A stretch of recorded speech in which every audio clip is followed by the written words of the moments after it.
Durante mucho tiempo los escuchamos a todos ustedes. ¿Cuándo vuelve Jóvenes Politiqueros? ¿Cuándo volverá este grupo de 4 jóvenes que trata la contingencia semanalmente, que trae buenos invitados?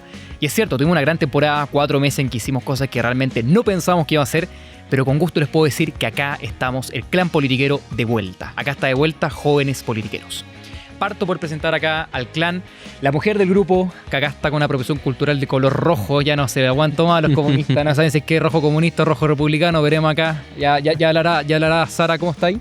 Bien, fíjate, mira, partamos con todo porque en verdad esta temporada se viene muy muy buena y como dijo Borja acá rompiendo estigmas con el rojo, que ya no es rojo comunista, ahora rojo es mío, pero a pesar de eso... Rojo Sara, ese va a ser el nuevo nombre, pero a pesar de eso yo creo que estoy muy contenta, se viene una buena temporada, así que con todo. Qué grande. Oye, mi alemana favorita, yo creo que jamás se ha sentido más representada en las elecciones de la derecha, ¿no? Claro. Procedo con mi compadre, acá, representando acá a Santiago Poniente, representante de la bella comuna de Cerro Navia, con 80% personas facha, 99% republicano, 5% que podría ser comunista, y bueno, por supuesto que 100% de la U, mi compadre Chuncho. Cris Roja, fanático de Cristiano Ronaldo. No olvidemos. Bueno, ahí vamos, sí, el bicho. Oye, feliz de estar acá una vez más, la 4ª temporada, y no, me emociona ver cómo... unido junto con el gran, también lo vamos a estar mencionando, Cunia Studio, ya estamos de a poco iniciando y no me quiero me dijeron no nos adelantemos a lo hecho, pero con tremendos invitados en esta temporada. Si vienen grandes invitados, se creen que la temporada pasada fue buena, espérense esta, es increíble. Y por último, pero el más importante... Sí, pero el más importante porque es de último, por supuesto. Un provinciano atrapado en la región metropolitana. Dicen que una mujer lo tiene amarrado. Fernando Augusto, ¿cómo estáis? Bien, con pocas libertades, pero... Está en estado de excepción prolongado. Pero, claro, haciéndole un poco honor a mi región. Pero contento, se viene una muy buena temporada, como dijo Chris, con grandes invitados, con una reivindicación de conceptos como, por ejemplo, el color rojo. Así que con muchas ganas de empezar y ponerle bueno. Oye, tenemos gran contingencia que ver. Esta semana seguramente será del gobierno. Pasaron varias cosas. Hubo una renuncia de la ministra Maya Fernández, que ha sido cuestionada por su rol en cuanto a la compra de la casa de Salvador Allende por parte del gobierno. Y también la renuncia de una persona que fue muy importante para el gobierno. ¿Saben de quién hablo? Miguel Cris. Muy amigo del presidente. El asesor de los amigo asesores. del presidente, expresidente de la FEUC, donde conoció a Giorgio Jackson, formó el NAO, donde se creó el progresismo chileno. Crispi es uno de los grandes articuladores del gobierno en cuanto al pensamiento progresista. Si uno lo ve, el gobierno ha tenido grandes cambios en la inclusión, por ejemplo, del socialismo democrático. Pero la línea dura, el segundo piso, está conformado y liderado por personas que son del Frente Amplio, entre ellos Miguel Crispi, que acaba de renunciar. Estamos hablando ahí fuera de cámara con el equipo y decíamos que es probable que esto también sea una idea de presentarse y moverse con las elecciones. Está moviendo peones, está sacando gente del grupo, porque saben que acá la imagen del gobierno va a pesar por quien sea la bandera, en este caso Carolina Toá y quizá alguna otra figura que surja del progresismo. ¿Qué opinan al respecto? Oye, Miguel Crispi, para los que siguen la política española, es el Íñigo Errejón de la política chilena, defensor de este ideal que pretende terminar con la presunción de inocencia, de este ideal woke en Chile, y uno de los que lo ha desarrollado. Y hoy día fuera del gobierno por haber hecho 3 años de muy, muy mala pega. Sí, y se suma a la salida icónica, o sea, tuvimos la salida, lo vamos a estar mencionando en su momento, de Giorgio Jackson, de lo que fue Juan del Lago en su momento, Isquia Siche, que era reconocida incluso como gran promesa. Yo recuerdo los primeros años del gobierno, ella era como una de las posibles candidatas presidenciales para tener una continuidad de gobierno. Claro. O sea, estamos hablando de Isquia Siche, que ahora desapareció de... La primera mujer ministra del Interior de la historia. La primera mujer ministra del Interior de la historia. Yo creo que vale la pena reivindicar eso memorándum. Hay que hacer memoria. Sí. Tomándonos también el concepto de memoria. Buena memoria. Isquia Siche salió porque se mandó una embarrada de proporciones tremendas al momento de visitar la comunidad Tomate Mucuicuy y salir con disparos. Después de eso, Carolina Toá tuvo que tomar la rienda del gobierno, puso orden, hay que decirlo, porque la única que entre ese grupo pudo poner un poquito de orden. Y bueno, esa es la figura de... ¿Orden ¿en qué sentido? O en el sentido de ordenar un poco el gabinete. Pues. Si la ministra del Interior cumple una función ordenadora del gabinete. Sí, al final la ministra del Interior tiene 2 funciones, la función política y la función de seguridad. Carolina Toá puso mucho tonelaje político al gabinete. No fue capaz de cumplir la de seguridad, está claro. Pero el tonelaje político lo puso. Pero en todo caso, y para como resumir un poco lo que se viene, yo creo que en estos 36 meses de gobierno, que me costó calcularlos, pero los calculé, yo creo que nos tenemos temas de sobra para conversar, y yo siento que efectivamente en estos 3 años el presidente ha debido enfrentar situaciones complejas complejas, ya sea el caso Monsalve, que lo vamos a mencionar, el caso convenios, incluso varios autogoles que podemos decir que hubieron durante este gobierno, así que no sé. Ahora tengo un matiz, yo creo que el gobierno no enfrentó situaciones complejas, el gobierno se inmiscuyó, claro, se metió, se expuso a situaciones complejas. Y las creó. Las creó. El caso Monsalve es responsabilidad de ellos. La defensa de la ministra de la Mujer a Monsalve defendiendo el privilegio es responsabilidad de ellos. Haber tenido un tipo como Miguel Crispi como jefe de asesores del segundo piso es responsabilidad de ellos. Es responsabilidad de ellos el mal gobierno. Acá no han habido factores externos como un terremoto o una pandemia. O sea, acá hay una mera responsabilidad propia de no tener las aptitudes y de en algún momento tener que recurrir a la Guardia Vieja, Carolina Toá, Mario Marcel, y que lamentablemente ellos también se camuflaron con esta política nueva de estos jóvenes revolucionarios que vinieron a cambiarlo todo y todo lo cambiaron. Pero pongámosle un poco de orden. ¿Cómo recuerdan este último año, este tercer año del gobierno? De 4. Recordemos que uno queda un año más. Un año más. ¿Qué más da? Mira, en verdad, yo me voy a citar, me voy a como posicionar en un tema que yo creo que como mujer me incumbe mucho, que es el tema del discurso feminista que el gobierno... Cayó Monsalve. Claro. Y para mí, no sé para qué seguir hablando del discurso feminista del gobierno cuando ya tenemos certeza que, siendo los mayores defensores de este movimiento, se les cayó totalmente la máscara. O sea, desde ya la burda comparación de la ministra Orellana con el comentario del portero y hasta otro tema que de hecho nos incumbe totalmente, que es el récord histórico de delitos violentos. O sea, en 2024 se registraron más de 196.000 casos, la cifra más alta en 10 años. ¿Y por qué también menciono estos delitos violentos? Porque son las mujeres las que están más asustadas de salir a la calle y que a cierta hora ya no pueden circular. Y claro, para mí no me cabe en la cabeza cómo es que esta gente juró protegernos, juró el movimiento de los derechos de la mujer y después, claro, efectivamente, como dijo Fernando, lo cambiaron todo, pero lo cambiaron todo y completamente para peor. No solo para las mujeres, pero para Chile completo. Oye, si ahí das en el clavo completamente, si la ministra de la Mujer, Antonio Orellana, tiene la desfachatez de en este 8M venir a decirnos que cuando avanzan las mujeres avanza Chile y que ya es momento de cortar esta tontera de la violencia de género. Oye, lleva 3 años como ministra de la Mujer. Exacto. Ella debería defender a las mujeres y cuando tuvo la oportunidad de hacerlo no lo hizo. Defendió al violador, defendió a Monsalve, el violador eres tú. No, porque era privilegiado, porque era subsecretario. Entonces, como no era un portero, se le defendió. Y ese discurso se les cayó. Cuando el presidente lo acusaron de acoso, ¿qué hizo? Inmediatamente se puso del lado del presidente. Yo creo en la presunción de inocencia. Y esa es la diferencia que yo puedo hacer al respecto. Ellos no. Ellos la querían terminar. Y no fueron consecuentes cuando les tocó a ellos enfrentarlo. Y la ministra de la Mujer, que hoy día nos viene a tratar de hacer una reivindicación de la no violencia contra la mujer, estoy de acuerdo. Pero ellos han tenido 3 años ganando 9 milloncitos mensuales y no lo han hecho. Sí, eso es brutal. Yo creo que aquí hay que tener ciertos puntos claros, independiente de lo que nos digan hoy día. Si tenemos claro que si hay algo que se ha caracterizado el gobierno es con mentir de manera constante. Pero yo creo que si hay algo que tenemos claro, es que estamos peor que antes. Y eso ha quedado demostrado en las cifras, los números. Sara lo mencionaba en lo que respecta a seguridad. O sea, tenemos la cifra de delitos violentos más alta de los últimos 10 años. Con más de 196.000 casos. Y eso es brutal. Si hablamos de seguridad, si hablamos de inmigración, nos damos cuenta que también entre el 2022 y el 2024, lo vamos a estar analizando también, los ingresos ilegales alcanzaron 124.000 casos y es una de las cifras mayor que se suma de los 4 años anteriores. Entonces, cuando tú vas viendo efectivamente seguridad, migración, salud, empleo, nos damos cuenta de que las cifras no son buenas, de que no estamos mejor.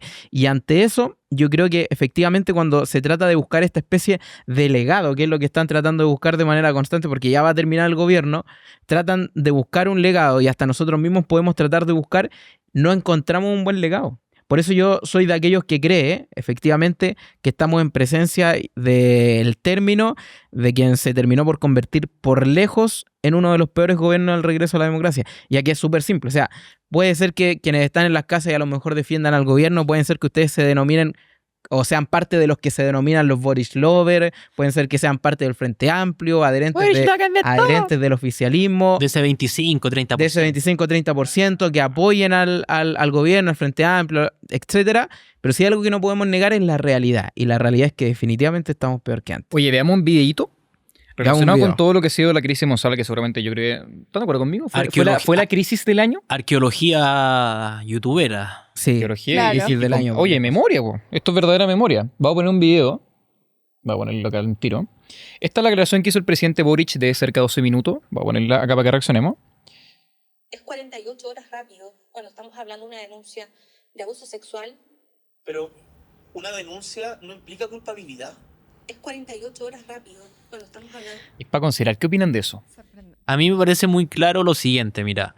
Una denuncia no implica culpabilidad porque a quien los acusan eran a ellos, pero cuando la denuncia acusaba al del frente, la denuncia evidentemente implicaba culpabilidad porque era el ideal identitario woke que viene después de la caída del muro de Berlín de tratar con los identitarismos para generar adeptos. Es mucho más fácil siempre culpar al del frente que reconocer la responsabilidad propia. Y este gobierno se llenó la boca de eso, y cuando les tocó a ellos no lo hicieron. Y tomándome el hilo que estás diciendo tú, una denuncia no implica una denuncia no implica culpabilidad, al menos que esté acusando a Carabineros, al menos que esté acusando a un político de oposición, al menos que estés acusando a un político de derecha, al menos que no estés acusando a los del Frente Amplio, el Partido Comunista o sus aliados, porque ahí creen en la presunción de inocencia, ahí creen que efectivamente una denuncia no implica culpabilidad, entonces que hay que esperar a la justicia, cosa que estoy totalmente de acuerdo si nosotros creemos en la presunción de inocencia, pero generalizada, pues ese es el punto. Ese yo creo que uno de los mayores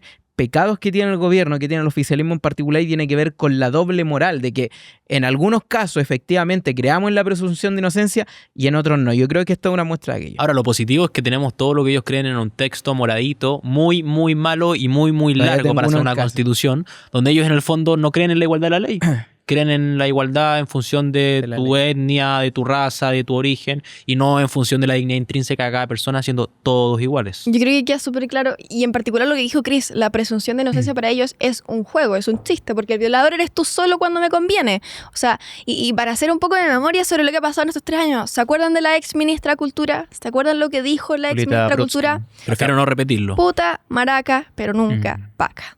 No, que tenía parte de... Porque eso es el problema, porque llega un compadre del gobierno, le encuentra una cosa y se enfoca todo en eso, pero después va ahí haciendo arqueología de Twitter, y encontré una cantidad de cosas. O sea, la misma ministra Brodsky tenía hashtagueado a CAP. Vallejo, por ejemplo, decía de que había un centro de tortura en Baqueano. Nunca hizo culpabilidad sobre eso. Pero mira, relacionado sobre eso y también va un poco con la hipocresía. Hay un segundo video sobre esa charla, porque créeme que da para mucha cuña. Está acá. Espera. No es suficiente, voy a responder todo lo que hay que responder. A mí me parece increíble que estos se hayan enarbolado. De hecho, si uno ve, por ejemplo, lo que fue el discurso presidencial del presidente Boric cuando ya fue presidente electo, él decía que había que respetar a las mujeres y no se iba a retroceder. Bueno, tuvo que retroceder en declaraciones, porque claramente el discurso que tiene acá, con su jefe de prensa, después lo que dijo, por ejemplo, la ministra de Cultura, que no le entregó el apoyo, se había conocido de que habían mandado a una persona del gobierno a poder hablar con la persona que había sido herida eventualmente por el ex subsecretario Monsalve, y que le habían dicho de que ella tenía que eventualmente salir del país, si no puede que su mamá hubiese aparecido muerta. Sorry, pero de ese discurso, y de hecho se condice mucho con lo que dice Fernando, que es muy importante, sigan la política española. Tiene tantos paralelismos que a veces incluso Chile puede ser... Van adelantados y a veces van incluso siguiendo el paso a Chile. Con lo constitucional los adelantamos mucho, sí. ¿Cuál es la relación que hay con España? En España, Íñigo Errejón, que fue este referente intelectual para el Frente Amplio, recordemos que Íñigo Errejón vino muchas veces para Chile a hacer charlas con Revolución Democrática, de hecho lo inculcó en este modelo de las fundaciones para poder vivir básicamente de la plata de Estado. Esa misma persona hoy está siendo investigada por abuso a alguien de su coalición. Y cuando le dijeron, oye, ¿tú eres culpable? Él dijo, no es cierto. Amigo, yo te creo nada. Nada. Y en este caso lo mismo. En el caso también de España tenía el caso de Monero, que se está recién descubriendo. Pero ellos quedaron en el absoluto olvido. Podemos, que es el equivalente al Frente Amplio de España, está en la misma crítica que en Chile. Total. Y eso no es una cosa que es aislada. Eso es hipocresía. Y lo otro es que... No, cortito. Perdón, pero voy a volver de nuevo al video que puso recién Borja, porque finalmente medio numerito que se mandó Boric, le dio una pataleta, le llevó la contra a su jefa de prensa. Realmente a mí me sorprende esta capacidad que tienen de, como dijo Borja, o sea, tienen sus ideales presuntamente claros de defensión de la mujer, de que cómo se te ocurre, y ahí está el presidente levantando la voz a su jefa de prensa porque le dio una pataleta, porque se quiso hablar 50 y tantos minutos de conferencia. Y hay una cita notable del poema La Ilíada de Homero, donde Homero dice que el poder absoluto no gobierna con palabras, sino que gobierna con gestos. Y acá tú ves una clara intención de un poder absoluto. El presidente ha tenido diversos problemas por no respetar la separación y la estructura de los poderes del Estado. Poder judicial, poder ejecutivo, poder legislativo. Se ha entrometido dentro de los poderes del Estado. El presidente ha sido muy claro en su trato con las mujeres. Lo vimos cuando lo denunciaron, lo vimos con el caso Monsalve, lo vimos como trató a la periodista que lo trataba de ayudar, en tratar como un patrón de fondo, diciendo acá estoy yo, soy el presidente, tú a mí no me vengas a decir nada porque acá mando yo. Y esos son los gestos que nos dicen de que estas palabras y esta enarbolación constante de tratar de estar en la vereda de lo moralmente correcto, de lo políticamente correcto, de lo que debería ser este orden trascendente correcto, no es cierto. O sea, en el fondo ellos están en el lado de la vereda en el que les conviene, pero cuando es la hora de los cubos, cuando llega la hora de actuar de verdad, no lo hacen porque no lo creen y porque se acomodan en función de las circunstancias y han amado, adorado y sacado el jugo al poder de una forma que no lo habíamos visto antes. Total. Yo creo que eso, sumando un poco, complementando con lo que están diciendo, todo se resume en algo simple. O sea, cómo tú puedes medir la soberbia de una persona en el trato que tiene hacia con los demás. Y es súper simple. O sea, tú has visto a Gabriel Boric en el video que vimos recién, o sea, cómo trata a una asesora. Tú has visto a Gabriel Boric maltratando a la prensa. Tú has visto a Gabriel Boric hablando y diciendo, ninguneando literalmente a todos los votantes y diciendo de que ellos no habían ganado un plebiscito constitucional porque ellos estaban más adelantados que el pueblo. Tú los veías a ellos como coalición hablando de que eran superiores moralmente. O sea, esta coalición se caracteriza por algo y es la soberbia absoluta al momento y sobre todo cuando tienen poder. Eso es lo más increíble. Entonces yo creo que eso deja entrever efectivamente que cuando le entregamos poder a este tipo de personajes, a personajes como Gabriel Boric, Giorgio Jackson, yo creo que aún peor. Si Giorgio Jackson literal ha tenido varias también. Entonces, cuando le entregamos el poder a este tipo de personajes, literalmente sale a la luz cómo ellos realmente son. Y eso yo creo que se deja entrever. Y no nos hagamos los sorprendidos, porque para la misma campaña del presidente Boric, no sé si se acuerdan, el videíto este famoso de Jackson y la superioridad moral, de que ellos sabían más, que ellos tenían la razón y por lo tanto teníamos que votar por ellos porque era la solución del país. O sea, esto lo veíamos venir de antes. O sea, es una lástima que lo tengamos que ver materializado en sus acciones el día de hoy, pero finalmente tanto el discurso como de que esto no va a ser un gobierno de amigos, que no va a haber nepotismo, de que las mujeres, no habrá todo se dio vuelta. Exacto. Brutal, brutal. Oye, ya, a propósito, ya comentamos el numerito, como decía la Sara muy bien, del año. ¿Qué recuerdan de estos últimos 3 años? Hay demasiado, ¿no? Si te soy muy sincero, desde la vereda de la oposición recuerdo el tener trabajo constante en cuanto al poder criticar de forma muy justa y racional al gobierno por estar haciendo mal las cosas. O sea, por ejemplo, el mes de febrero recién pasado, febrero suele ser un mes muy calmo, un mes donde el Congreso está de vacaciones, donde los presidentes también se van de vacaciones, donde el gabinete de los ministros sale de vacaciones. Y este febrero fue particularmente caótico. Y esto ha sido la tónica de los últimos meses de gobierno. Cortito, antes de introducir, mira, y te lo resumo en simple. Yo siempre he tenido, por ejemplo, un discurso pro seguridad porque creo que literalmente Chile necesita seguridad. Y esto ya va más allá de un tema de la comuna en la cual podamos ser. Esta semana, un hombre muere apuñalado en La Pintana y es el 4º homicidio en la región metropolitana en menos de 24 horas. ¿Por qué te lo menciono? Porque si hay algo que en lo que ha habido de años de la administración de Gabriel Boric, que hemos intentado promover todos de manera constante, es que se hagan cargo de la seguridad. Hoy yo ya no tengo esa esperanza. Yo ya sé que es un gobierno que está administrando y que ya no se va a hacer cargo de la inseguridad. Y te lo resumo en simple. Nos damos cuenta cuando ellos declaraban frases grandilocuentes como, por ejemplo, los vamos a perseguir como perros, los vamos a buscar por cielo, mar y tierra. Me levanto y me acuesto pensando en cómo mejorar la seguridad de los chilenos. No vamos a permitir la impunidad. Los vamos a perseguir y los vamos a encerrar. Los vamos a combatir sin complejo. Vamos a ser unos perros persiguiendo en la persecución contra la delincuencia. Esas son frases de un gobierno que no ha hecho nada en materia de seguridad y que ese famoso plan Calle sin Violencia fue un fracaso total, contemplándose en complemento a lo que fue el caso de los indultos, que yo creo que fue el reflejo de lo que significa un gobierno que no se hizo cargo de la seguridad de los chilenos. Me hiciste el pase gol, Cris Rojas. Vamos a poner lo que yo creo que fue un numerito, bueno, yo creo que fue un número histórico del gobierno en cuanto al... De numerito en numerito nos vamos. De numerito en numerito pasa el tiempo. Pero mira, este es un video muy emblemático. Voy a ponerlo ahora. Vivimos un proceso que fue tremendamente complejo, en donde estos son jóvenes que no son delincuentes. ¿Qué opinan de esa declaración presidencial? Oye, 2022 o 2023. Oye, pero si este es el gobierno que más leyes de seguridad ha sacado. Y van a ser unos perros contra la delincuencia, pero parece que por su lealtad. Porque la lealtad al indultar a los delincuentes del estallido social, y cuando se dieron cuenta que tenían antecedentes por los que no debieron haber estado indultados, dijeron que no tenían todos los antecedentes con una irresponsabilidad brutal. Entonces no van a ser unos perros contra la delincuencia, y si lo son, no es justamente por las características a las que el presidente se refería, que iban a ser unos perros. Oye, ¿qué pasa con la inmigración? Prometieron luchar contra la inmigración descontrolada. Pues las tasas de expulsión de inmigrantes ilegales han disminuido.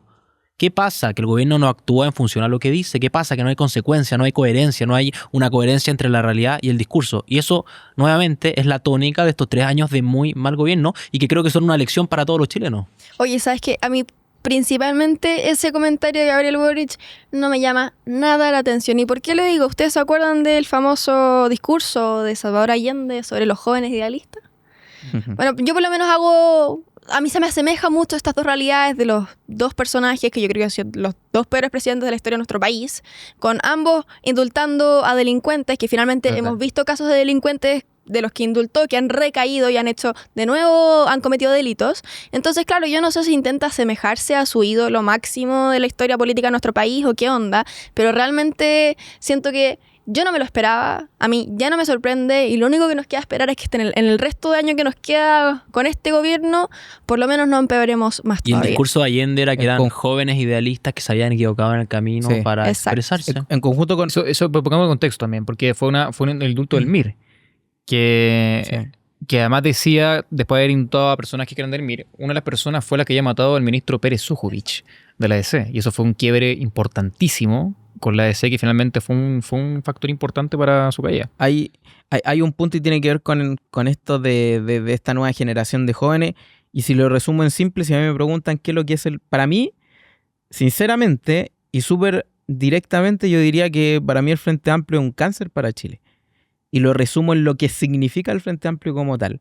Puede sonar duro o no sé, fuerte, pero lo reflejo en lo que respecta a tanto el Frente Amplio como las coaliciones que apoyan a dichos jóvenes soberbios e idealistas, ¿cierto? Que son los mismos que te indultan delincuentes, que te avalan la violencia como método de acción política, que no creen en la democracia, que históricamente han fracasado cuando han intentado implementar el sistema que ellos proponen y que se decían un gobierno de manos limpias y terminaron envueltos en todos los casos de las fundaciones. Yo creo que cuando tú haces un análisis de lo que representa el Frente Amplio y de lo que representan en nuestro país, te das cuenta que efectivamente es un cáncer que se propaga muy, muy rápido si nosotros, digamos, nos relajamos en ese sentido.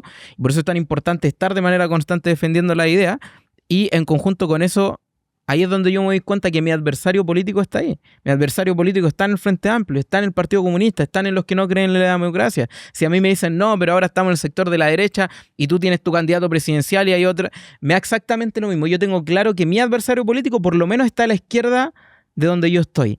Y ahí en ese sentido, efectivamente, hay muchas diferencias en las vertientes que puedan haber en la derecha.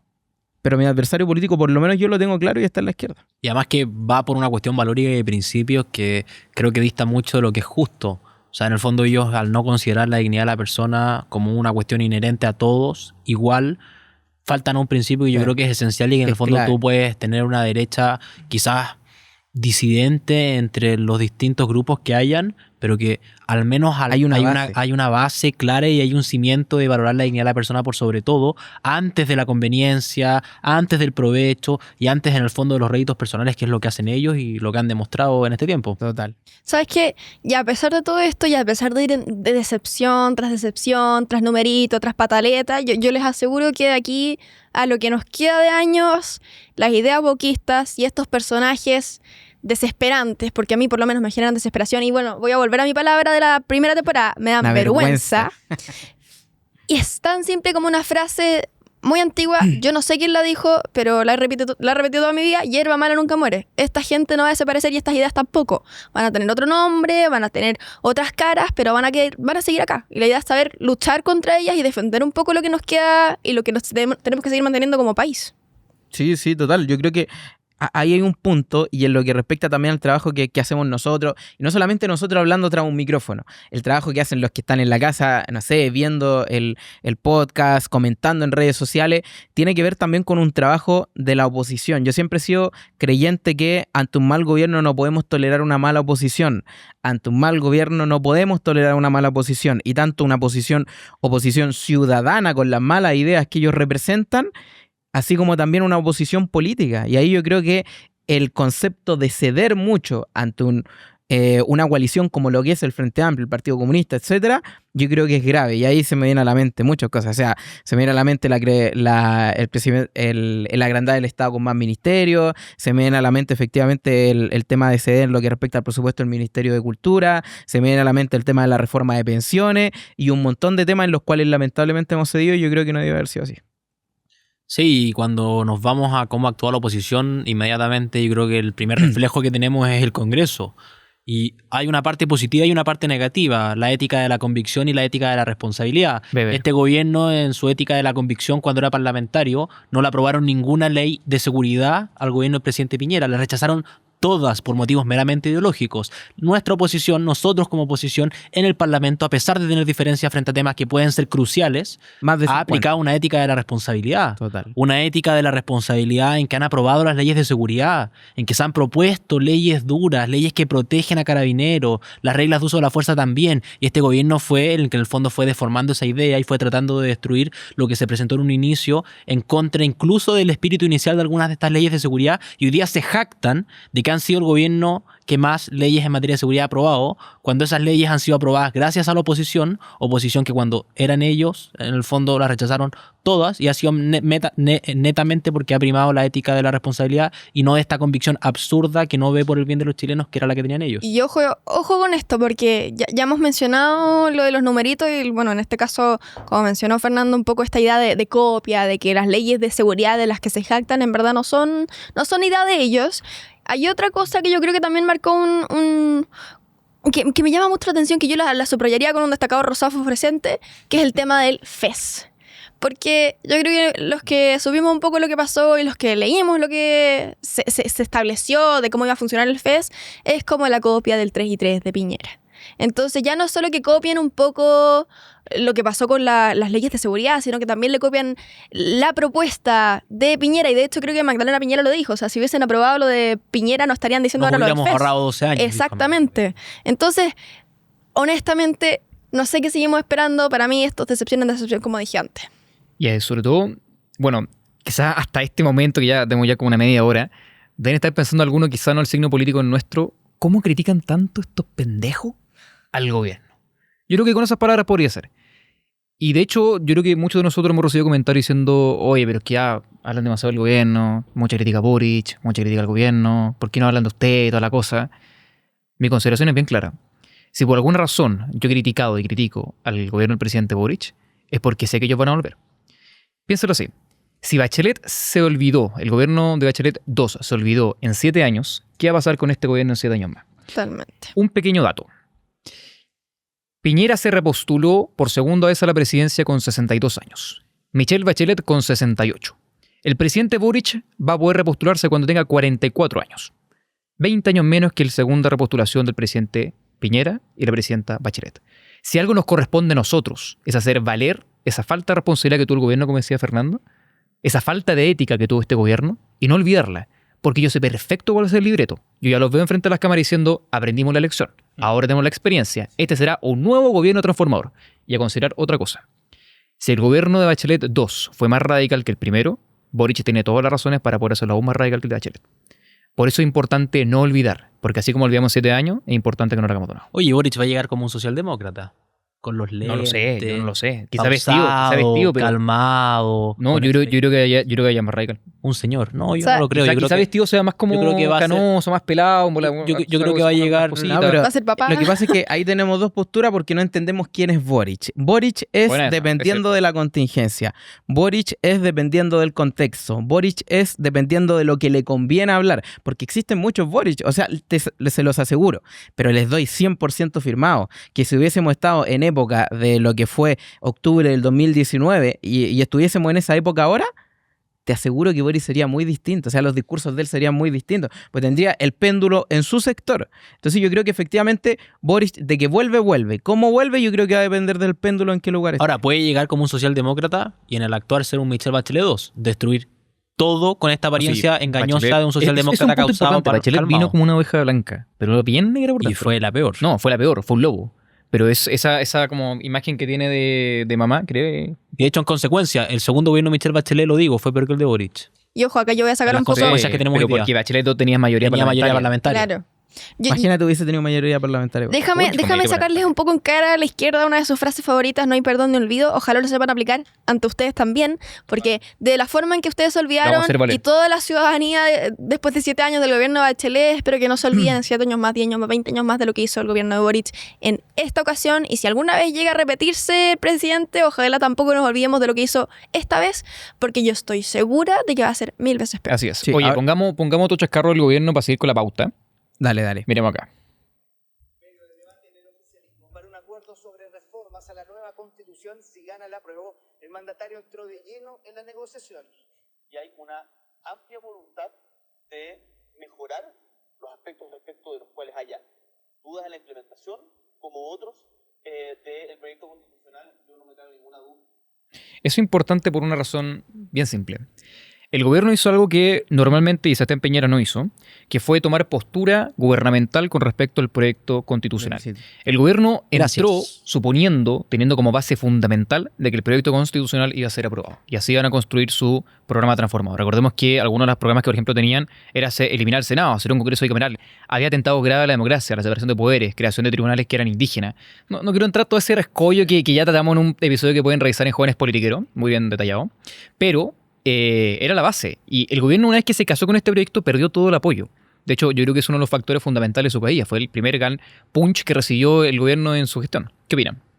¿Qué se acuerdan además de ese periodo? ¿Como tan utópico lo que uno recuerda?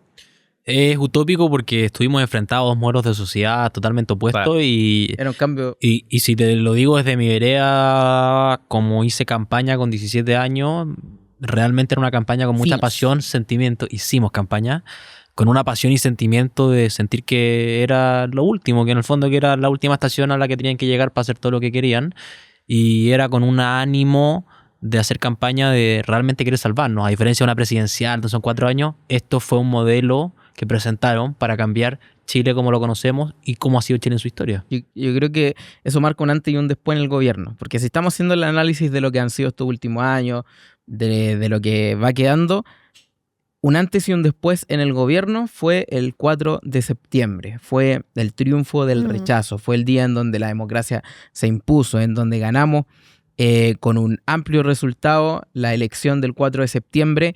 Y ahí yo creo que efectivamente se hace un análisis de qué tan peor pudo haber sido el gobierno. Porque podemos tener diferencias en lo que respecta a cuáles han sido, por ejemplo, los peores gobiernos. Está el gobierno de Michelle Bachelet, está el gobierno de Gabriel Boric.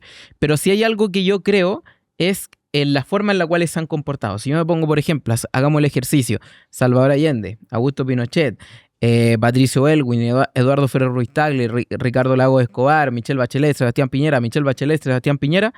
Por lo menos de esas 9 administraciones que han habido, yo me doy cuenta que este ha sido el más mentiroso, el más populista, los más demagogos, los que más han querido engañar a su tan mencionado pueblo, y ese es un tema, o sea, la forma en la cual ellos se han comportado. Pero si en lo que respecta al tema que ustedes estaban mencionando de cuál ha sido peor, yo creo que ahí entramos en un debate con lo que ha sido también Michelle Bachelet. Que en ese sentido yo creo que Michelle Bachelet fue mucho más mentirosa, fue mucho más falsa en su apariencia de lo que resultó ser, que lo que es Boric, que sabíamos lo que era, sabíamos cómo actuaba. La diferencia es que estos, además de ser malos, son ridículos. Lo que pasa es que... Y eso públicamente y comunicacionalmente yo creo que hace la diferencia, porque no tienen este rol republicano, hacen y cometen errores que son realmente absurdos, de no saber, de no tener prudencia, de no seguir las normas, de no respetar la institucionalidad, de no conocer el derecho, de no conocer sus funciones, que yo creo que los hace ridículos y malos, y eso ha marcado la diferencia. Yo creo que acá, honestamente, y para un poco responder la pregunta de dónde está el límite, porque yo creo que realmente uno se pregunta hasta qué punto van a llegar este sector, dónde está el límite de esta locura, de este intento, por ejemplo, de la aplicación del primer proceso constituyente. Y yo lo dejo muy claro, muy simple: la realidad tajante es el límite para ellos, porque efectivamente ellos soñaron con la nueva constitución, soñaron con aplicar todas sus medidas en base a esta nueva constitución, y como tal Chile se dio cuenta que no era lo que necesitábamos, que no era lo que nos convenía, y la realidad tajante les cambió todo su diseño, todo su sentimiento y toda su ilusión de un Chile nuevo, pero para peor. A mí no deja impresionarme cómo en todos los aspectos de calidad humana estamos peor, y el gobierno en 3 años no ha tenido marchas multitudinarias. Si tú ves todos los indicadores que fueron detonantes del estallido social, puedes ver vivienda, crecimiento económico, calidad de vida, índice de desarrollo humano, corrupción, viviendas, lo que tú quieras. Puede ser salud, educación, incluso todos y cada uno de los índices de peso está peor. Pese a eso, el gobierno no ha tenido ninguna marcha, salvo una que recuerdo que creo que fue viviendas, en que el mismo presidente por desesperación salió con un megáfono en mano, con la gente a decirle que estaba bien. Y es que eso hay que empezar a entenderlo un poco más. Cuando un gobierno de izquierda asume el primer mandato que hay en el Estado, toda la gente que está en los sindicatos, por ejemplo la CUT, por ejemplo ahora Figueroa, que ahora está fue embajadora, la mandaron a una embajada, ahora está en el Partido Comunista, toda la gente que lidera los sindicatos, toda la gente que es detonante, toda la gente que salió a la calle en el estallido social, se va para allá, se va a trabajar. Y si es que no lo hace, se aguanta. Porque la izquierda, y hay que empezar a entenderlo un poquito más, en especial si es que hay un gobierno de derecha en el futuro, es experta en acumular presión. Y cuando pierde el cargo, en hacerla explotar. Mira, simple, y me hiciste recordar algo. Eso yo creo que es maldad, literal. ¿Por qué?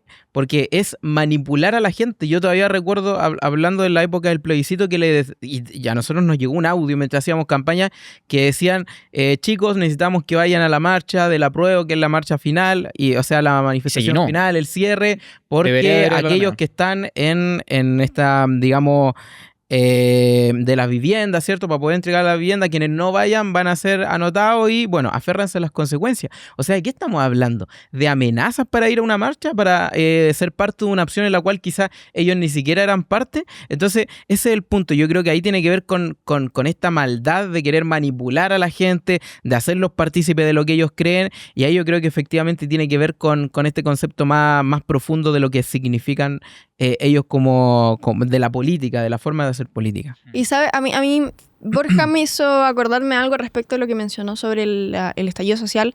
Todo lo que reclamamos, todo lo que reclamaron durante el estallido social eran completamente cosas que hasta en el primer mundo se reclaman. Eran como tal prioridades primermundistas. Hoy en día no solo estamos peor en eso, sino que estamos peor en muchas y miles de cosas más. Entonces pasamos de tener un país que podría ir a mucho mejor, que podríamos verlo, si estamos situados en el 2019, se venía un tiempo al parecer bueno. Si ya estábamos en ese punto, hoy en día hemos ido para abajo en caída, pero en una picada gigantesca. Oiga, y usted, señora, que está en su casa mirando el programa, señor, todos quienes nos estén mirando en este momento, mamá, para que se hagan una idea, cuando Chile crecía al 6-7%, el PIB de nuestro país, incluso creciendo al 5% el PIB de nuestro país lo hubiésemos duplicado aproximadamente en 20-23 años. Hoy día creciendo al 2%, eso son 70 años, es decir, la vida completa de una persona. Y esa es la diferencia, que ese aumento del PIB se refleja en la calidad de vida de las personas, se refleja en la calidad de los servicios estatales, se refleja en el estado de las cuestiones cotidianas de la vida de las personas, más desgastadas o mejor cuidadas, con mejores implementos. Y esa falta de crecimiento que afecta directamente a la vida de las personas es responsabilidad de malas ideas que se plasmaron en malas reformas, en la reforma tributaria, en la reforma de educación, destruyendo la economía, destruyendo la educación, que eran las dos herramientas más importantes que teníamos en Chile de movilidad social. Mira, hay un puntazo. Más allá del hecho en sí, son las expectativas también como responde la gente.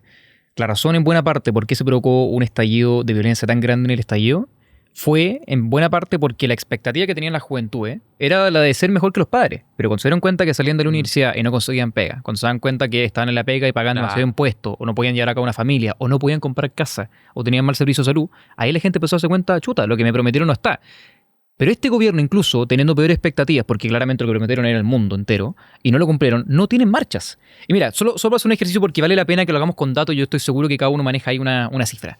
Hagamos un poquito de buena memoria respecto a lo que ha sido el gobierno en cifras. Por ejemplo, en tema de educación. Hablemos. Si uno habla, por ejemplo, de la reforma de educación de Bachelet, hay 500 colegios menos netos. Por ejemplo, en economía, ¿qué recuerdan? En términos de cifra o peor cantidad de datos empíricos. Entre el 2022 y el 2025 hemos crecido apenas un 1% anual. Ya, perfecto. Y se complementa con lo que dice Fernando, que y también eso saca el crecimiento tendencial de la población. Es cierto. Que es un 1. Salud. Lista de espera histórica. 3 millones de personas en lista de espera. Tiempo de espera aumentaron. Inconsciencia, no entendimiento de la realidad del país se me viene a la cabeza, y además la lejanía de la realidad que hace que en el fondo no les importen las personas. No les importan las personas en listas de espera. Es un tema político para ellos. No les interesa. Vivienda. En vivienda se me viene a la cabeza la gente en Valparaíso que todavía está esperando una reconstrucción de su casa. En la Araucanía, es increíble. Oye, en sectores como el Olivar, 8 casas reconstruidas de 1.000 y con un total en Valparaíso de 53 casas reconstruidas de 7.000. 3.047 casas prometidas por el gobierno y han entregado un 2% total. Si tú ves, por ejemplo, la cantidad de campamentos han aumentado. Porque el gobierno no sanciona los campamentos. Y a la baja. Era una cifra que está haciendo Chile muy bien. Eso la gente no lo sabe. Los campamentos en Chile, las tomas iban a la baja. Claro, pero para el momento en que no empezaron a sacarlos de ahí y no a desalojarlos porque les daba miedo y le temblaba la mano, empezaron a aumentar. Para el 2010 era un Chile sin campamentos. Y hoy día los campamentos del 2010 a la fecha no han dejado de ir al alza. Inmigración, por ejemplo. ¿Qué recuerdan? Pero mira, hay definitivamente, sí. No, ya dale con inmigración. Pero inmigración, ¿qué recuerdan? Para terminar el punto. Dale. Inmigración, sí, mira, yo me estaba sirviendo Coca-Colita. No se puede hacer auspicio. Algún día los tendremos de auspiciadores. Inmigración se me dio a la cabeza en el fondo que han reducido las tasas de expulsión de inmigrantes ilegales, que no han sabido controlar a los inmigrantes que están acá y que los servicios básicos para los chilenos hoy día están colapsados porque tampoco han sabido darle pie. ¿Y qué más se me viene a la cabeza con inmigración? Se me viene en la cabeza que Carolina Toá dijo hace poquito que estábamos totalmente preparados y blindados para recibir una nueva ola migratoria, que Chile ya estaba preparado para recibir nuevos migrantes. Carolina Toá, la ministra del Interior, la ministra encargada de controlar que no ocurra esta inmigración ilegal. Pero ella cree que estamos preparados para recibir inmigración y además va a la candidata a la presidencia. Y solo corolario de eso, pero es todo lo que había en el estadio social. Puedes verlo. Vivienda, educación, salud, corrupción, estamos peor también. El índice de corrupción de Chile es peor. El índice de democracia de Chile está peor. Eso es para considerar. O sea, todos los factores de peso, índice de calidad humana, lo que sea, vivienda, salud, pensiones, corrupción, seguridad en especial, eso no lo mencionamos, pero bueno, al inicio tiramos algunos datos. Seguridad está pésimo. En especial, mira, la gente, eso es muy cobarde del gobierno. Cada vez que tú le das seguridad, le tenés un dato, veía a la ministra Toá o Monsalve en su momento diciendo, no, pero es que los datos de homicidio son diferentes porque los de PDI, los carabineros, los sistemas STOP son diferentes. Lo que importa acá es la percepción de seguridad, es que la gente no está tranquila. Es cierto, hay gente que, por ejemplo, tiene efectivamente robos, delitos, etcétera, pero también la sensación de la gente de tu pueblo que se siente mal y tiene miedo de no salir a la calle, de andar con la ventana cerrada en el centro, bueno, es para considerar. Y si tú lo andas desestimando, o sea, como no valorizar o no aceptar los sentimientos de otro, tenemos un problema. No, y Roja. Y ahí hay 2 puntos. O sea, esto de venir a jugar con el tema de los datos, de que es un cherry picking, dijo el presidente. O sea, sí. Es una ridiculez. Oye, le pongo en contra de eso. Yo creo que son las peores declaraciones que es una ridiculez total. Y lo otro, me va a parecer muy hipócrita el día de mañana ante un gobierno o del otro sector político, en este caso de derecha, que salgan a marchar. O sea, esto es el mismo concepto de Milei. ¿Cuánto se demoraron en salir a marchar desde que asume el gobierno de Milei? Se demoraron 45 días. O sea, en 45 días el tipo tenía que arreglar la inflación, tenía que tener la lista, tenía que tener lista la seguridad para los argentinos, tenía que tener lista el tema del control de fronteras. O sea, todo listo en 45 días, no lo hicieron, ya perfecto, salgamos al tiro a marchar. ¿Qué pasa en Chile? Exactamente lo mismo. O sea, no hemos tenido manifestaciones masivas, no hemos tenido estas marchas en donde salían, o sea, en su momento había una senadora de la República, y estoy hablando de Fabiola Campillay diciendo, quemémoslo todo, quemen Chile, salgan, perfecto, como a ella no les afecta, es senadora de la República. Entonces, ¿qué pasa? Que cuando vemos esta situación, efectivamente nosotros decimos ahí hay una hipocresía de salir a las marchas, de venir y pedir que se hagan cargo de algo que cuando están los de su sector político, mejor evitemos. Oye, y te aporto un dato. Milei, Boric. Milei en su primer año de gobierno cumplió un 98% de las promesas. Boric al segundo año de gobierno un 31% de su promesa. ¿Cuál es la diferencia? Que a Milei a los 45 días...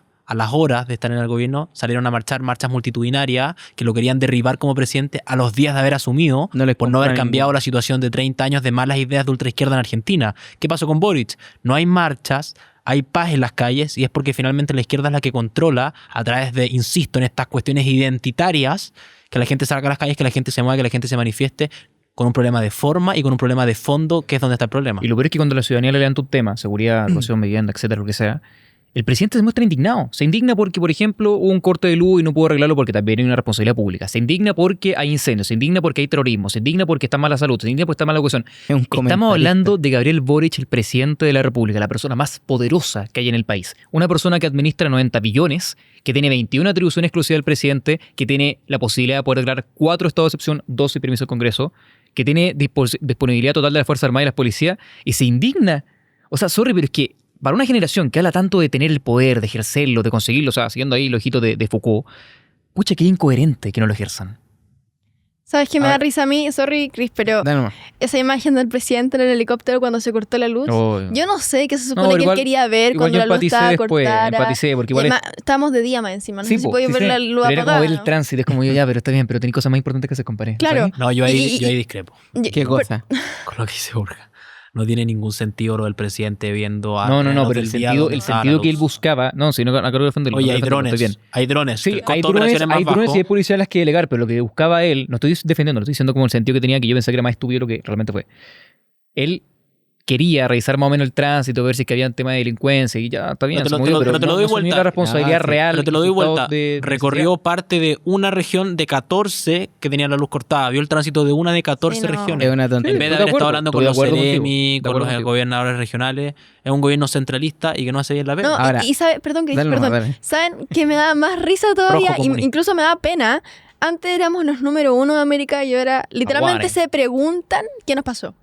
Hoy sí me han preguntado. Y total, mira, hagamos una autocrítica, porque perfecto, tenemos que también hacernos cargo. Perfecto. Ante esa situación, yo me pregunto efectivamente, todas estas tonterías del helicóptero, del irse de vacaciones tomando heladito mientras... buen video ahí. Del irse a tomar heladito de vacaciones mientras literalmente... Irse a tomar heladito, irse a la playa, irse después al sur. Todas estas tonteras, y no solamente Gabriel Boric, de muchos, sucede porque la ciudadanía los puso ahí. Ellos no recibieron el poder de manera automática de que les tocaba, listo, ahora le tocaba el Frente Amplio, elijan a...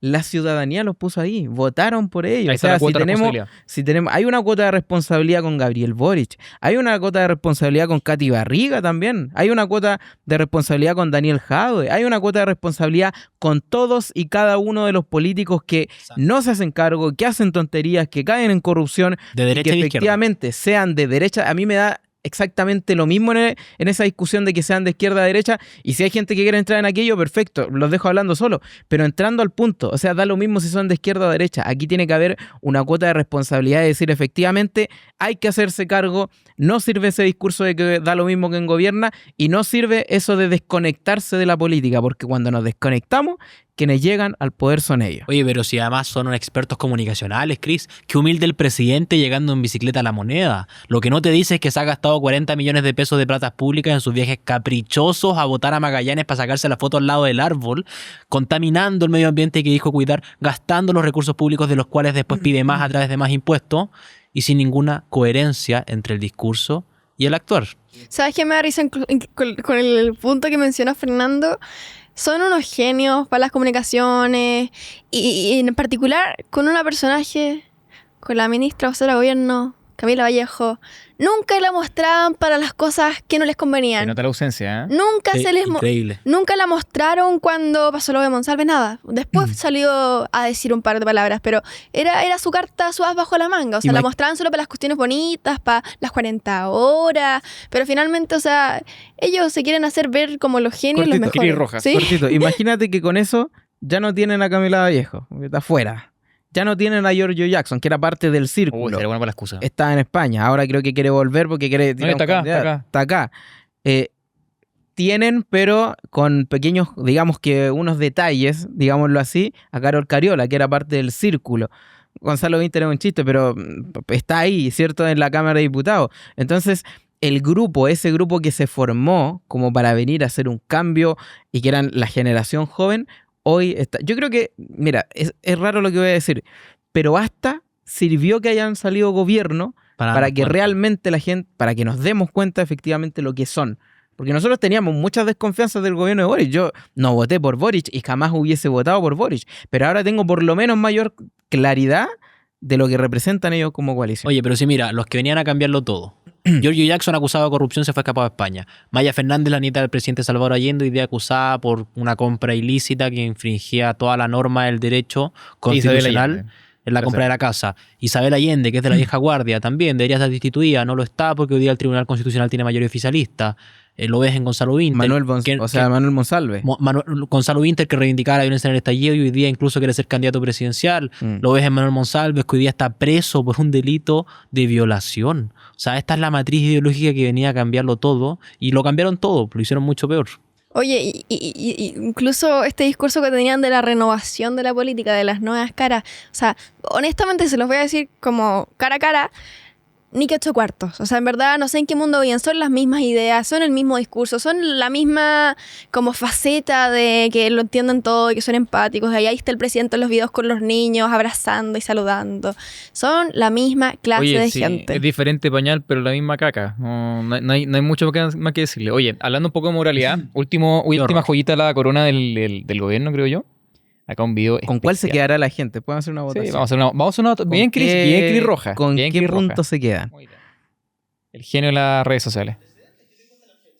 Ni el Ceremi del Maule ni la tienen responsabilidades políticas que pagar. Hay que poner un coto. Y que hay que diferenciar quiénes son realmente responsables y quiénes no. Porque si nos metemos a todos en el mismo saco, al final se diluye la responsabilidad y eso nos hace mal a todos. Ya, acá el presidente buenista, por supuesto, hablando en el contexto del caso Convenio. Esto fue en un contexto en que ya habían antecedentes, estaban surgiendo, gente de su coalición estaba apareciendo en la minuta de los medios de comunicación por estar implicados en líos de plata. Entre ellos, por ejemplo, el Ceremi de Vivienda del Maule, Daniela Dressner también, tenía metido Tatiana Roja, recordemos que salió. Todos ellos, el presidente Boric le entregó respaldo. A todos y a cada uno de ellos. El presidente, hay que recordar un poco la estrategia del gobierno, y de hecho la sigue en cada crisis. Buscan encapsular los problemas. Cada vez que hay un problema, no, pero que quedan Atacama, pues se expandió un poco, llegó el gobierno, sacaron a Tatiana Roja, después fue Jackson, después tocó en el Maule, estaba casi todas las regiones con un problema con convenio, y el presidente Boric siempre iba dando la crítica. Y en este caso vemos que entregando los respaldos, ambos salieron, el Ceremi y el Maule, como Daniela Dressner, salieron acusados también, terminaron en el cargo, y el presidente Boric terminó en completa contradicción. Una persona que le entregó el apoyo a ambos y a muchas más personas, terminó en completa contradicción. ¿Qué opinas sobre el caso Convenio? ¿Qué se acuerdan de eso? Yo tengo un punto y tiene que ver con la generalización. Por ejemplo, este gobierno se caracterizó por algo y la coalición, creo que cuando hacemos un análisis de lo que ha sido el gobierno, se caracterizaron por algo y es, lo hemos dicho, esta especie de generalización con algunos temas y con otros no. Les doy un ejemplo. Cuando comienza el caso Convenio y se comienza a hablar de revolución democrática, comenzaron a decir, no, lo que pasa es que efectivamente revolución democrática hay un grupo específico que cometieron aquello y está siendo investigado todavía, hay una especie de presunción de inocencia, comenzaron a hablar, pero bueno, están siendo investigados solamente un grupo. Pero resulta que cuando comienza a haber o hubieron investigaciones en contra, por ejemplo, de la institución de Carabineros de Chile, ellos no hablaban de un grupo específico. Ellos ofendían a toda una institución y a los mismos carabineros que efectivamente se esforzaban en defendernos a nosotros, en estar ahí para protegernos en contra de los delincuentes, en estar a favor y protegiéndonos en pos de la seguridad de todos los chilenos. Bueno, a ellos también se les trataba de corrupto. ¿Por qué? Por el simple hecho de que había una coalición de jóvenes que decía que había que generalizar, tratar a todos de corruptos, tratar a todos de violadores de derechos humanos, tratar a todos de criminales, y el cabo Sebastián Zamora, que siempre lo mencionamos, es un claro ejemplo de aquello. Entonces, efectivamente, volvemos al mismo punto. O sea, si vamos a hacer una crítica, y es lo mismo que estamos haciendo nosotros ahora, que es una crítica justa de una injusta, ¿qué lo diferencia? Que tiene que ser para todos por igual. Y ahí yo creo que en eso se caracterizaron por hacer todo lo contrario. ¡Qué genio, Cris Rojas! Muchas gracias, Sara. De nada. Estoy totalmente de acuerdo contigo. Voy a subir este reel. Claro, creo que igual que el gobierno le va a pagar publicidad también. Creo que igual que el gobierno hay una falta de concordancia entre el discurso y la realidad. Bueno, ya, voy a ir con otro punto, pero cuando el presidente Boric dice todos en el mismo saco, al tiro me suena en la cabeza lo que dijo Cris. Carabineros violadores, fachos egoístas y corruptos, y que la izquierda son todos santos, porque ninguno es corrupto, ninguno es violador, que si son de mi bando yo no los culpo porque son de mi bando. Entonces póngase un poco de acuerdo, y lo he dicho una y lo repito una y otra vez más. No son lo que prometieron ser, son todo lo que juraron destruir, y aún así los tenemos hoy en día con la cara sonriente y los videos bonitos, fingiendo ser cosas que no son. Total. Borjita. Mira, yo creo que en especial, y esto es un poco más analítico, pero el gobierno se pondrá a prueba ahora que asumirá un rol opositor. Si es que la falta de ética la tuvieron durante el gobierno, su oportunidad para mostrar un poco de responsabilidad es cuando vuelvan a hacer oposición, porque ahí se les medirá qué tanto les duró el discurso, qué tanto les duró las excusas, qué tanto les duró las explicaciones, qué tanto les duró, por ejemplo, el discurso buenista que dio el presidente Boric. Se verá si es que ellos realmente son una oposición que busca acuerdos o busca simplemente la pelea de trinchera. Se verá si es que es un gobierno que busca cambios para el bien común o busca gobiernos para cambio identitario. Ahí se verá la verdadera disposición de un mejor país. El presidente Frey era muy conocido por una frase en que decía: "Nos humilla quien reza en nombre de Chile". Ahí se verá si que ellos son personas que comulgan por el bien de Chile o por intereses partidarios. Sí, Yo creo que hace falta un poco de visión de futuro. No sé qué les parece, qué podemos esperar de este año que queda de gobierno. Mira, en base, tomando un poco esa pregunta y también de lo que tú decías, Borja, yo no le tengo ninguna fe en lo que respecta a su rol como oposición y te lo defino de la siguiente manera. Yo creo que cuando nosotros, como seres humanos en sí, tratando de hacer un análisis, nos equivocamos y nos damos cuenta de que cometimos errores, de que dijimos, peleamos, no sé, con nuestra pareja, con nuestra mamá, con nuestros hermanos y al haber una discusión, cometemos errores y decimos cosas que no están correctas, hay un acto que define realmente si estás arrepentido de lo que hiciste o no, y es pedir perdón. Pedir disculpas, algunos que dicen, pedir perdón, arrepentirse, el concepto del hecho tiene que ver con aquello. Y resulta que, insisto, el rol que ellos van a cumplir como oposición va a definir si realmente hay un arrepentimiento. Yo creo que no, porque no he visto aquello. Y yo creo que haber tenido que tener literalmente y lamentablemente muerto un presidente para que ellos volvieran a creer que él es un demócrata, por ejemplo, eso para mí es llegar a un límite. No, un límite, permíteme terminar. Un límite. un límite que yo creo que es necesario destacar. El soberbio. ¿Por qué? Porque ellos, tratándolo de demócrata, y yo creo que fue más una falta de respeto, eran los mismos que hace un tiempo le decían los vamos a perseguir. Los vamos a perseguir justamente por lo contrario a lo que ellos terminaron destacando de Piñera. Entonces yo creo que eso demuestra que efectivamente su arrepentimiento no es sincero. Permite hablar. La monarquía romana cayó por Tarquino el Soberbio. Ya, tomen nota, por favor. Mira, yo creo que se le han entregado garantías. Ojo. Creo que, de hecho, la declaración con el presidente Piñera fue una señal. No hay que hacer puras críticas al gobierno, hay que reconocer cosas buenas aquí también. Y esas críticas son poco vistas en política. De hecho, yo agradecí mucho que se dijera, porque pese al gran daño que hicieron, por supuesto que no olvido, pero sí perdono. Creo que fue una señal que espero que sea consecuente con su rol opositor. Creo que el cambio en políticas públicas por el bien de Chile, pese a que, por supuesto, hubo razones que forzaron a que fuese así, también una garantía. Y creo que el cambio, por último, un modelo un poco más socialdemócrata y no el de nicho que lo origió, incluso ir en contra de su propia barra brava, por ejemplo, el caso del estallido social, etcétera, tal vez son garantías. Ahora, como dijimos todos, estamos todos de acuerdo en eso, se verán qué tanto dura esa garantía en su rol opositor. ¿Cachai? No sirve de nada criticar en el gobierno cuando tienen todas las cámaras apuntándolo y todos los medios presionándolo. ¿Cachai? Ahí se tiene que ver. Pero mira, siguiendo con lo que decía Fernando, ¿qué expectativas tienen para este año que queda? Yo fíjate que, perdón, no te voy a hacer caso, voy a seguir el ejemplo del gran Cris Rojas y voy a decir me ha encantado este programa. Yo, un punto muy cortito, pero respecto al te digo portal acá. Man. Ya cállate. Pero, ya, a lo que voy, a lo que vine. Más allá de pedir perdón, que yo creo que no estaría de más que vayan a pedir perdón sobre lo que hicieron. Yo honestamente les voy a dar un ejemplo muy pragmático. Si yo rompo esta taza, la rompo en 50 pedazos, le pido perdón 53 veces. ¿Se va a arreglar? ¿Va a volver a estar la taza bien? No. El presidente Boric puede salir a pedir perdón miles de veces y aún así no se va a reparar de un día para otro ni aquí a 5 años más todo el daño que le han hecho al país. Así de simple. Estoy de acuerdo. Y hay una forma de reivindicarse. Y hay hagamos arqueología, pero de la historia, no de los Twitter como le gusta a este gobierno. Hay una frase notable de Bernardo Higgins cuando vuelve del exilio en Mendoza y tras el triunfo de la batalla de Chacabuco. Se dice que este triunfo y 100 más van a ser insignificantes si no dominan la mar. ¿Qué nos dice eso? Que un prócer de la patria tenía visión de futuro. ¿Y cómo lo hace esta clase política hoy día? Pan para hoy, hambre para mañana. Lo vimos con los retiros. Lo vimos con los retiros que de forma populista engañaron a la gente con que esa era la mejor medida y que en 5 años tuvimos un aumento de la canasta básica de un 60%. Lo vimos hace poquito con el caso Corfo. Liquidaron $3.4 billones de patrimonio fiscal. Eso equivalía a 12.500 buses eléctricos, a 2 líneas de metro, a 25 hospitales.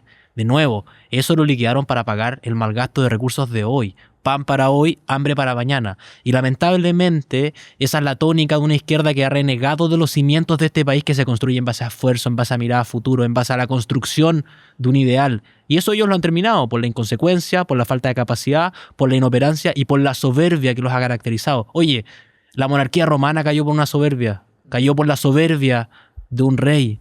¿Cómo no van a caer ellos? Y ahí hay un punto en lo que te está diciendo Fernando, porque literal, o sea, si a mí me preguntan cuál es la desconfianza hacia el gobierno de Gabriel Boric, se define en una frase, en una simple frase.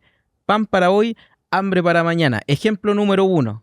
Y son 2 ejemplos, súper claro y cortito. Ejemplo número 1. Cuando ellos estaban a favor de los retiros decían, aquellos que están en contra de los retiros y dicen pan para hoy y hambre para mañana, es mentira cuando estaban a favor. Y cuando estaban en contra utilizaron esa misma frase de aquellos que criticaban y terminaban diciendo, no, el tema de los retiros es pan para hoy, hambre para mañana. O sea, ese es el claro ejemplo de por qué hay una desconfianza de este gobierno, porque las palabras que antes criticaban terminaron acuñándolas ellos mismos para defender las posturas que terminaron cambiando. Por eso es que yo creo que otra cosa con guitarra, ¿te acordáis? Otra cosa es con guitarra. Por eso yo creo que tenemos la diferencia en lo que respecta a Borja de el rol que ellos van a tener como oposición. Yo no les creo nada. ¿Sabe? Y ya que Fernando nos introdujo a las frases históricas bonitas y con significado, hay una frase que yo creo que efectivamente es bonita, que la dice Platón, que es: la obra maestra de la injusticia es parecer justo sin serlo. Y tanto que este gobierno se llena la boca con palabras de justicia social, de que hay que ser justos y que el más justo es el mejor, por decirlo de una u otra forma, claramente no han sido justos, claramente han juzgado cuando no se tenía que juzgar, claramente le hicieron juicios erróneos al expresidente Sebastián Piñera. Yo creo que efectivamente de justos no tienen ni un pelo. Lo siento, pero voy a tener que también citar a alguien. Marco Tulio Cicerón, me acordaron ustedes, de hecho sobre todo la Sara, él hizo una frase muy linda que él decía que hay 2 formas de injusticia. Una que era no practicarla y otra que era, pudiendo evitarla, no practicarla. O sea, la persona que sufre una injuria, no evitarla. Y varias personas han sufrido injusticia con este gobierno. O sea, las personas que votaron por ello y no vieron cumplir lo que le prometieron. O sea, yo pienso en la señora, pobre señora, que será ahora que decía... Pobre señora, que toda la cosa. Sí. Y también la gente que incluso teniendo mala expectativa de este gobierno solamente la confirmaron. Entonces... Bueno, pienso en ella, pero pongo ya el telón para ir terminando y concluyendo. ¿Cuál creen que sea la expectativa? Y más concretamente les doy la base, el pase-gol. ¿Cuál creen que sea el legado de este gobierno? Gente. ¿Puedo decir algo duro? Sí. Basura. O sea, basura, como tal. Esa es la ¿Hay algo que tú recuerdes? Nada. Lo siento, pero no. O sea, yo soy muy honesta con lo que digo. Puedo ser muy quizás dura, pero yo siento que no hay ni una sola cosa que yo pueda rescatar de este gobierno. Ya sea el gasto del Ministerio de la Mujer, por ejemplo, la cantidad de plata que se gastaron en no sé cuántos pasos para dibujar un clítoris, o Monsalve cuando se juraba feminista y después salió este caso de la violación, o incluso el ministro de Economía, que nos dimos cuenta que mucho de Economía parecía no saber con las medidas que decidió tomar. Entonces, yo honestamente, cada cosa que ha ocurrido durante este gobierno no ha sido para bien en ningún sentido. Fernando, ¿qué opináis? El legado del gobierno. El legado del gobierno yo creo que es el nunca más.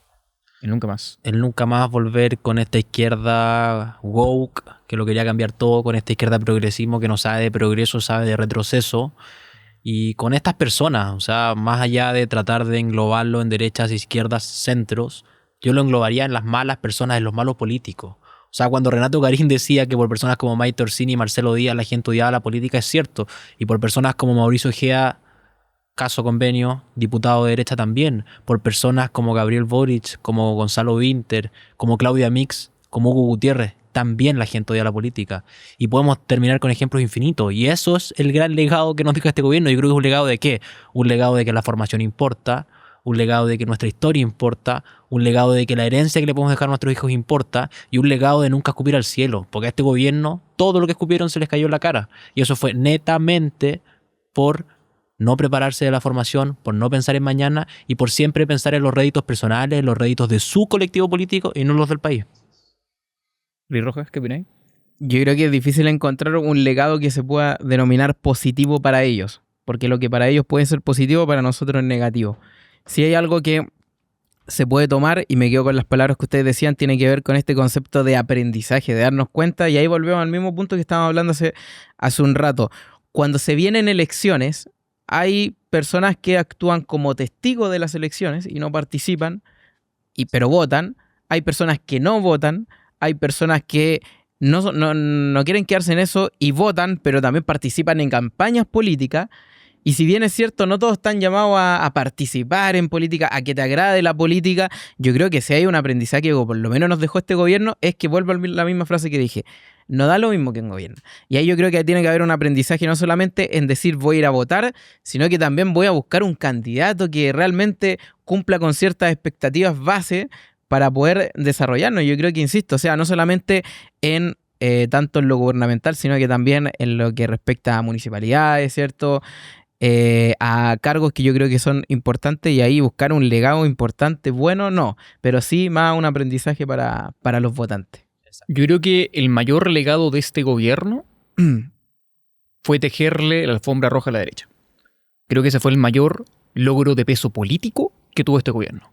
Si tú lo ves en forma más retrospectiva, querían una nueva constitución, ratificaron 2 veces la actual. Querían renovar la política, la renovaron temporal los viejos liderazgos. Querían perseguir a Piñera, reconocieron errores y ratificaron su calidad democrática. Querían refundar Carabineros, hoy dependen de ellos. Son muy importantes. Querían libre paso por la frontera, hoy le quieren quitar el voto a los inmigrantes. Querían desmilitarizar el Gualmapu, como lo llamaban así, y llevan toda su administración con estado de emergencia. Querían demostrar su superioridad moral, caso Convenios y caso Monsalve, les tocó. Querían eliminar los pitutos, tienen a puros familiares contratados. Lo peor es que, aún con idea de derecha, no lograron sacar su gobierno adelante. La falta de experiencia, de gestión y de coherencia les costó el apoyo popular. Y en 3 años, su mayor legado, como dije, es haberle dado el siguiente gobierno a la derecha. Ese es el mayor legado que tiene el gobierno. Ese es el peor peso, la mayor incoherencia, el costo que tuvo que pagar el gobierno por hacer lo que hicieron y por no hacer lo que debieron haber hecho. Pero bueno, ahí ya tocará verlo.